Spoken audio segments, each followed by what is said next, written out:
السلام علیکم۔ کیا ہوا سفر ہی مشکل ہے نا؟ آؤ ساتھ مل کر سفر خوبصورت بناتے ہیں۔ دعاؤں کا سہارا لے کر چلا جائے تو ناممکن بھی ممکن ہونے لگتا ہے۔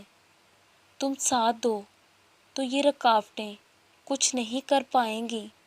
تو محبت پاک رکھنا اور دعا کرنا، اس کی لاج میرا خدا رکھ لے گا۔ ہم تقدیر سے نہیں لڑیں گے مگر دعا کا سہارا کبھی نہیں چھوڑیں گے۔ جو چیز رب نے دل میں ڈال دی ہے اس سے ہم منہ نہیں موڑیں گے۔ انتظار کریں گے صبر کی آخری حد تک، یقین بھی رکھیں گے اس کے کن کی صدا تک۔ اور کیا لکھیں سرکار صلی اللہ علیہ وآلہ وسلم کی شان میں، سب تو لکھ دیا میرے رب نے قرآن میں۔